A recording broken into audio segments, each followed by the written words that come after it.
Inirekomenda ni dating Blue Ribbon Committee Chairman Rodante Marcoleta na gawing state witness ang mag-asawang Curly at Sara Diskaya.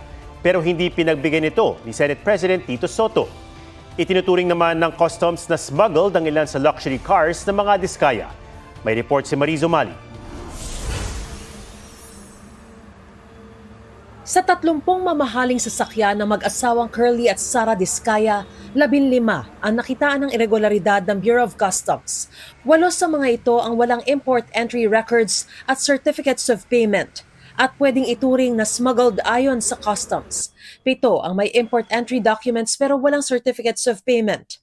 Yung burden of proof, kanila pa yon. Kailangan patunayan nila sa amin na tama ang kanilang pinagbayaran. Ang natitirang 14 na sasakyan, kompleto sa papeles pero sasailalim pa rin sa post-entry audit. May hanggang katapusan ng buwan ang mga Diskaya para ipakita ang hinahanap sa kanilang dokumento.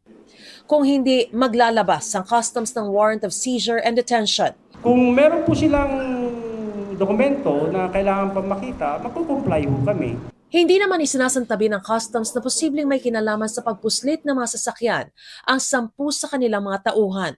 Pagpapaliwanagin natin kung bakit nakalusot o dumaan sa kanila yung mga sasakyan nang hindi nagkaroon ng tamang dokumento at hindi nagbayad ng tama. Doon sa mga ganun yung sitwasyon, no? We will have to make even our own people accountable. Ang mga luxury car ng mga Diskaya naungkat sa gitna ng issue ng mga anomalyang flood control projects kung saan contractor ang mga kumpanya ng mga Diskaya. Napag-usapan naman sa House hearing kahapon ang biglang paglobo ng yaman ng mga Diskaya mula 2016. Sabi kahapon ni Curly, gross revenue ang ipinresenta at hindi pa nabawas sa mga halagang iyon ang kanilang puhunan.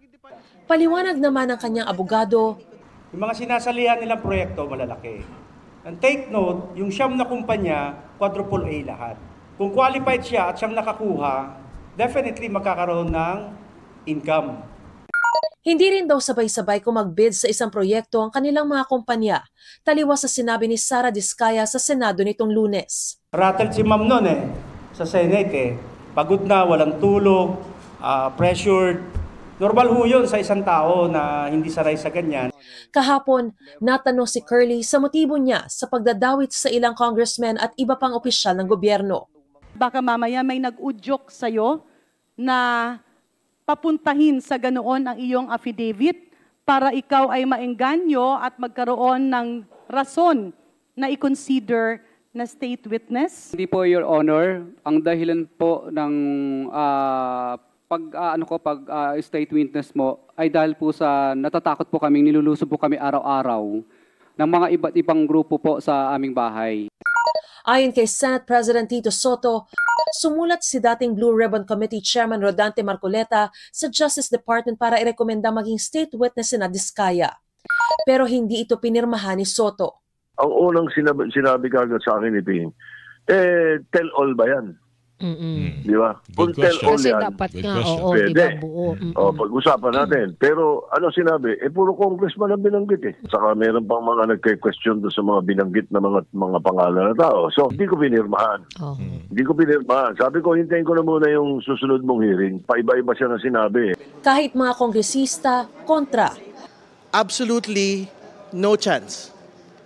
They are as guilty as the DPWH engineers who are involved in ghost and substandard projects. They will be as guilty as the politicians that are involved in ghost and substandard project. Napakalabo niyan. Sa isang requirement nga yan, should not be the most guilty. How can he claim that hindi siya most guilty when he is the central figure here, a major player? Tapos, malabo pa yung kanyang mga sinasabi.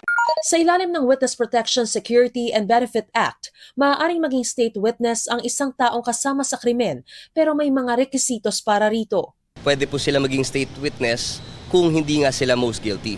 At yung testimony nila is absolutely necessary for the case to stand in court. Kaso nga lang po, ang lumalabas po sa mga statements nila ay mukhang kakonsyaba na nila from the very start.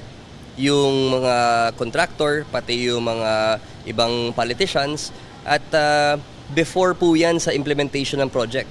Kaya kung sa ganung paraan ay magiging co-conspirator sila, And in a co-conspiracy or in a conspiracy, the guilt of one is the guilt of all. Mariz Umali nagbabalita para sa GMA Integrated News.